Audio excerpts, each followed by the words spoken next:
সেই জায়গাটা থেকেই আমি একটু ফজলুর রহমানের কাছে যাই, যেহেতু শেষ মুহূর্ত। আপনাকে যে প্রশ্নটা আমি করে গিয়েছিলাম যে এটা কখনো হারিয়ে দেওয়ার মতো যুদ্ধ না, যে মুক্তিযুদ্ধের পক্ষ যারা মুক্তিযুদ্ধের ইয়ে করা জামাতে ইসলাম সহ অন্যরা চেয়েছে যে তারা হেরে যাক, এবং আমরা ২৪শে জুলাই অভ্যুত্থানে সেটাই দেখেছি কিনা যে মুক্তিযুদ্ধের পক্ষে শক্তি আসলে হেরেছে, মানে সেটি নাকি সেটা আসলে অভ্যুত্থানই ছিল?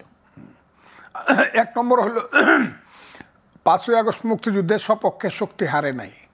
৫ই আগস্ট ওই তীরহারাই ঢেউয়ের সাগর পাড়ি দিবরে পূর্ব দিগন্তের সূর্য উঠেছে রক্তলাল রক্তলাল গানগুলা কিন্তু আমরা শুনছি।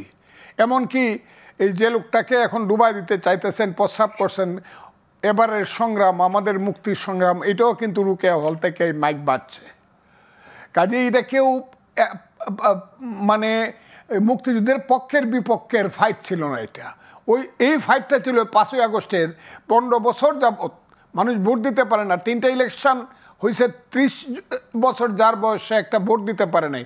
মানুষ গণতন্ত্র চাইছে, ভোট দিতে চাইছে। আর এই যে শেখ হাসিনা সরকারের লুটপাট থেকে এবং অত্যাচার থেকে মানুষ মুক্তি চাইছে, এটা ছিল ৫ই আগস্ট।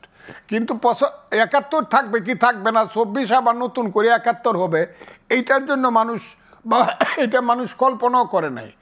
এখন এটা জামাত এই জায়গাতে, আমি জামাতকে বলবো, ছেলেদেরকে বলতেছি না, জামাত যুদ্ধটাকে এই জায়গাতে নিয়ে গেছে।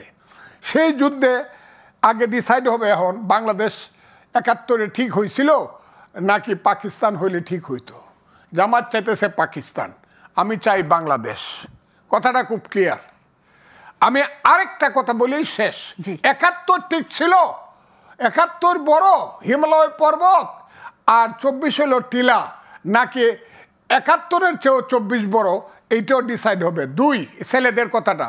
আর লাস্ট কথাটা হইলো যে বিএনপির কথা আমাকে জিজ্ঞাসা করলেন, বিএনপি কিন্তু অলরেডি তার প্রয়োজনে স্লোগান দিছে। কি দিছে?